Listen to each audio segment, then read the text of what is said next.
Hashama akka mooltan sagantaan BBC Afaan Oromoo wayita galgalaa eegalee qorannoon himannaa sarbama mirga namoomaa UN fi Komishinii Itoophiyaan taasifamu haleellaa Afaarii fi Amaaraa keessaa akka hammatu mootummaan Itoophiyaa gaafate. We are optimistic that argannoon qorannoo qaamolee lamaanii kun waan raawwate ifatti hubachuuf akkasumas badii raawwate jedhamee gabaafameef itti gaafatamni akka jiraatu nu tumsa jennee yaadna. Gabaasa bal'aa qabna. Amnesty International Masriin kolugaltoota Eertiraa biyyatti akka hin deebisne gaafachuu atileetiin Itoophiyaa maaraatoon injifate sababa kophee kaawwateen qabxiin isaa duraa qameera. Maaltu ta'e? Kopheen mataan isaatu itti ulfaata malee wanti isa gargaaru hin jiru. Maal godhuu danda'a? Gogongorri uumameera dogoggora immoo duubatti deebisuu hin dandeessu. Taalibaan lammiilee nagaa ajjeesuusaaf ragaan argamuu fi kaanis jiru ammayyuu taana isiniif dhiyeessa. Mootummaan Itoophiyaa qorannoon himannaa sarbama mirga namoomaa Tigraay keessa dhaabbata mirga namoomaa UN fi Komishinii mirga namoomaa Itoophiyaa waliin taasifamaa jiru haleellaa tibbanaa naannoo Amaaraa fi Affaar keessa taasifame akka hammatu gaafate. Guyyaarraa Jenevitti qaamolee lamaan qorannicha adeemsaa jiran mana maree mirga namoomaa UN'if waan ragaan ifoomsaniiru. Komishinarri mirga namoomaa UN Michel Bachelet baatiiwwan 11 darban gabaasawwan isaan bira dhaqqabaa turee fi waan ragaan ibsaniiru. Gabaasi guutuus torban muraasa booda akka gadhiifamu ibsan. The joint report with its findings and recommendation is expected to be released. Gabaasni waliigalaa jalqaba baatii sadaasaa 2021tti gadhiifama. Ta'us sarbamni mirgoota namoomaa galmaa'ee akka jiru ifaadha. Haleellaa namoota nagaa seeratti otoo hin dhiyeessin ajjechaa raawwachuu, dararaa akkasumas gudeeddii dubartoota hamaa fi gareen taasifamu kan saalaa fi saba isaanii irratti xiyyeeffatetu adeemsifamaa ture. Mootummaan haleellaa saalaa kana furuuf kutannoo agarsiiseef beekamtii kennuun barbaada. Tarkaanfiin fudhatamee bu'aan argama jedheenis abdadha. Mootummaan Eertiraas sarbama mirga namoomaa loltoonni isaa naannoo Tigraayitti raawwatan irratti itti gaafatamummaa akka mirkaneessu waamicha dhiyeessa. Tigraayin alatti waraana saboota gidduutti dhalatu dhaabuun barbaachisaadha. Furmaanni isaas waraana ta'uu hin qabu. To deadly intercommunal violence and the response cannot be a military one. Komishinarri Komishinii mirga namoomaa Itoophiyaa Dr. Daani'el Baqqalaa gama isaaniin ragaa walitti qabamuu fi si'achi xiinxallii fi furmaanni akeekamuu akka qophaa'u ibsan. Dabalanis furmaanni ijoo rakkoo kanaa kan argamu lammiilee Itoophiyaa irraati jechuun dubbataniiru.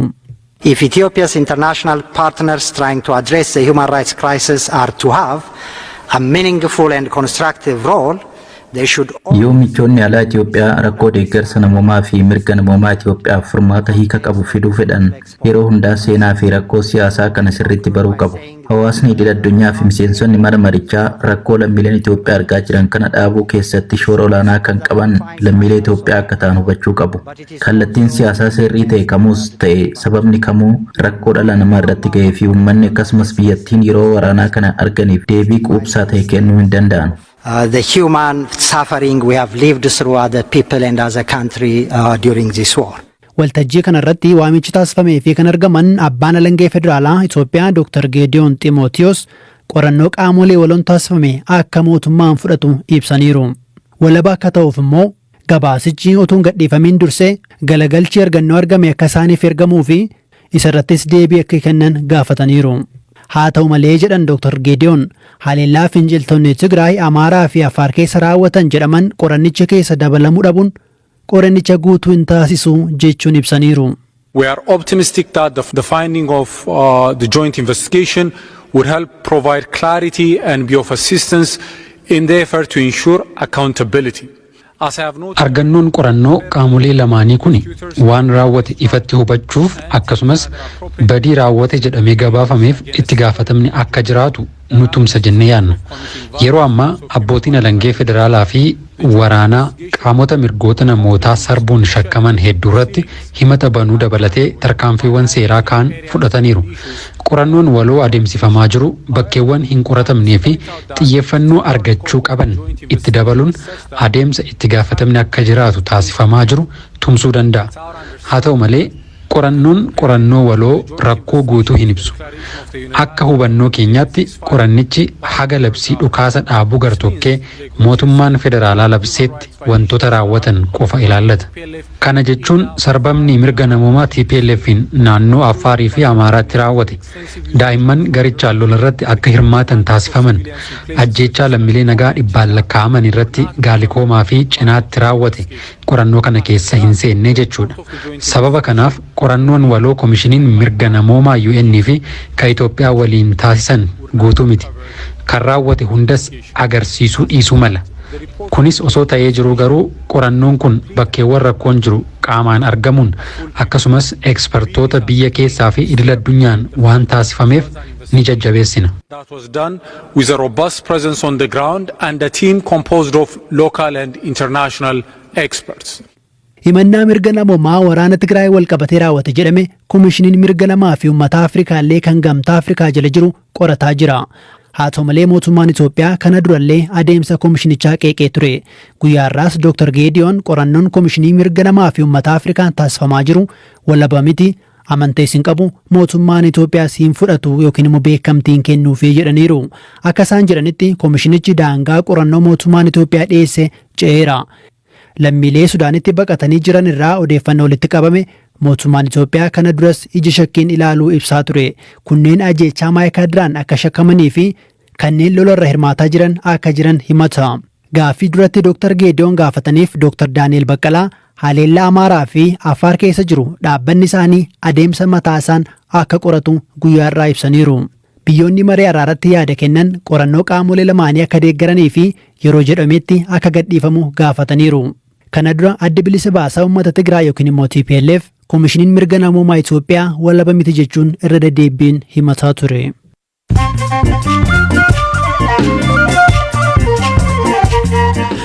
Amma mooduuwwan gaggabaaboon sinitti himaa Keeniyaatti sababa beelaan ijoolleen baalaadhaa nyaachuu eegalan sababa gogiinsi beela maatii hedduu miidhaa jiruun Keeniyaa bulchiinsa Kilifi keessatti namoonni 20 ol hubamanii hospitaala kan seenan yoo ta'u namni tokko immoo lubbuun darbeera. Garee mirga namummaaf falmu Amnesty International Masriin kolugaltoota lama biyyatti akka hin deebisne kolugaltoota Eertiraa lama biyyatti akka hin deebisne waamicha taasise. Baqattoonni Eertiraa kun waggoota 8 darbaniif kan Masrii keessa hidhaman ta'uu kanneen mirga namummaaf falman ni himu. Bakka Afgaanistaan Paanchir jedhamu keessatti yoo xiqqaate lammiileen nagaa 20 Taalibaaniin ajjeefamu BBC'n irra ga'e. Bakkeen kun bakka humnoonni Taalibaaniif jilbeeffachuu didan lolaa jiranidha.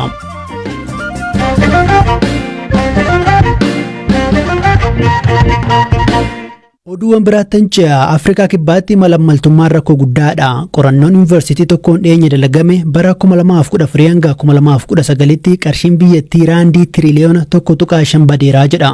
Namoonni gocha malaammaltummaa fi malaammaltoota saaxilan garuu eegumsaa fi deeggarsa malee hafaa jiru. Dhugaa dubbataniifis gatiin argatan hin jiru. Gabaasa Pomzaa Filaanii Firaa'ol Balaayinuuf dhiyeessiti. Nageenyi natti hin dhaga'amu. Boomsaaf galli koo akka nama kaanii miti. Yeroo hunda namni wayii kan na hordofu natti fakkaata kanaaf sammuun koo fayyaa miti. Sagalee Moosiiluu Mooteepuu dhageessan Afrikaa kibbaatti namoota malaammaltummaa saaxilan akka isheetu yakka kana ifatti baasa. Biyyattii keessa akka gabaasni qaama farra malaammaltummaa mul'isutti waggoota 8 keessatti gabaasa yakka malaammaltummaa 33,000 keessaa harki 16 qaamota mootummaa hiyyeessaaf tajaajila kennan ilaallata. Dhimma kanaan wal qabatee pirezidaantiin biyyattii duraanii Jaakob Zuma dhaabbata maatii gubtaa jedhamuun maallaqa saamaa turan jedhamuun aangoorraa akka bu'an mormiin taasifamaa ture. Pirezidaantiin inni haaraa Siriil Raamaafosaa erga dhufanis garuu haanni hin dhaabbanne. Haa ta'u malee warreen malaammaltummaa saaxil baasan jireenyi isaanii akkami? Warreen haqa baasuuf ija jabaatan maaltu irra gaha? Moosiiluun dhaabbata gubtaa jedhamu kan pirezidaantii biyyattii duraanii waliin hidhata qabu mootummaarraa nagahee sobaan doolaara miiliyoonaan lakkaa'amu guurrataa ture keessatti hojii gaggeessitu turte. Yeroon gabaase mootummaan namoota qabee ifa baasa jedhee yaade. Warreen malaammalan irrattis murtaa'ee hidhaa bu'uun se'e. Anis baatii muraasa keessatti hojii argadhee jireenyi iddoo duriitti deebi'a jedheen yaade. Amma waggaa 2 hojii hin qabu. Gatiin isaas kanuma. Namoonni kanneen akka Moosiiluu hojii isaanii akka hin dhabneef seerri eegu jiraatullee qeeqxonni garuu hojiirra hin oolu jedhu. Dhaabbata malaammaltummaa loluu irratti bobba'ee CASAC keessatti barreessaa olaanaa kan ta'e Naadiyoo Loosan yaaduma kana deeggara. Seerri gahaa warreen malaammaltummaa saaxilan eegu hin jiru. Yakka saaxilanii ofii isaanii miidhamoo ta'u. Qaamni walabaa warreen malaammaltummaa saaxilan gargaaru jiraachuu qaba. Moosiiluun nagaan bahanii galuuf sodaachuun ishee akkasumaan miti ragaadhaan kan deeggaramedha. Dhimma malaammaltummaan wal qabatee bara 2015 hanga 2020 namoonni 858 ajjeefamaniiru. Warreen dhimmicha saaxilanis doorsifamuun isaanii itti fufee jira. Abbaan alangee biyyattii namoota kanaaf akkatti of eeguu danda'anii fi gulantaa ittiin of eeggachuu danda'an itti himna malee hammi eegumsaa goonuu fi daangeffamaadha jedha. Sagantaan namoota kana eeguuf hundeeffame waliin hojjechuunis maatiif lubbuu ofii wareeguuf qophii tahuu gaafata. Sodaa fi eegumsa dhabuu kana keessa garuu ammayyuu abdii akka hin kunne Moosiiluun ni dubbatti. Sammuun koo dhukkubsatee hospitaalan ture. Nageenya koo akka duriitti deebi'uu baatus yeroo keessa bayyaannachuun koo hin oolu. Qooda koo raawwadheera. Waan biyyi narraa eegu gochuu kootti gaabbii hin qabu.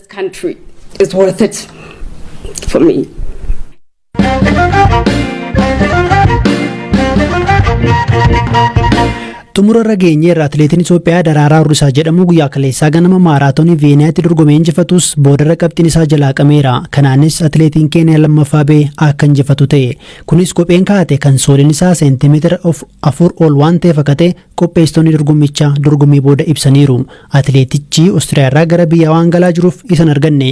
Leenjisaa fi maanaajirri atileetichaa Gammadoo Daddafoo guyyaarraa Jarmanirraa BBCtti akka himanitti atileetiin kun kana dura maaraatoonii Mumbaay injifateera. Inni ammaa kan lammataa ture kaleessa maaltu ta'e jennee gaafanneerra. Kan ta'e kopheen itti fiigu Finfinneetti kennameefii ture. Tireeningii illee ittiin godhee ture. Shaantaan isaa immoo poostaadhaan ergame.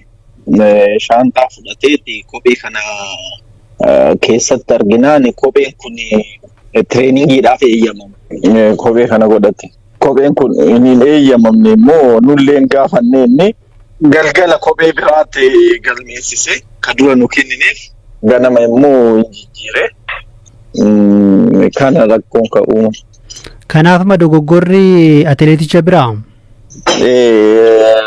Atileetiin hin beekne. Atileetiin hin beekne nullee iddoo san hin jirru hin erginee fi poostaadha.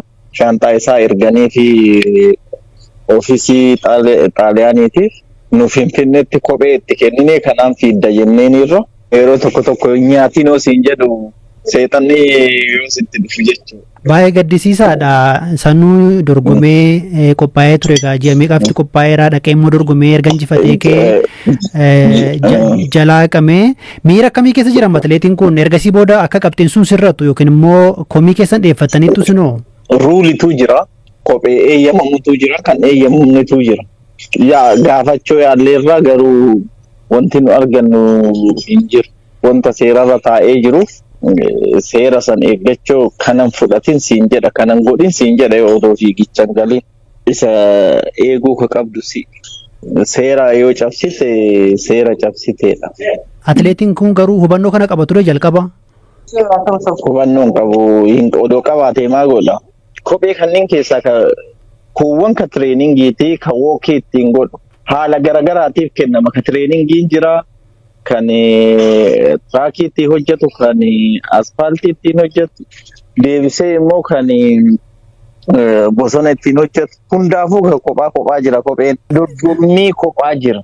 Inni isa kamiin fiige? Ka tireeningii ittiin godhan kanaan fiige inni. Kopheen mataan isaatu itti ulfaata malee wanti isa gargaaru hin jiru. Amma miilimeetirii 40 wanta tareef. Kanaafuu kophee sana kaa'achuu isaatiin wanta buufate hin qabuudha yaadi keessan? Wanti inni buufate hin jiru. Miira akkamii keessa jira? Ulfaataa ku'a. Maal godhuu danda'u? Daa'ima boru fiiguu nama danda'u. Akka seeraatti garuu jarri dorgommii qopheessan sun kophee isaa laaluun qabanii turanii dorgommii dura?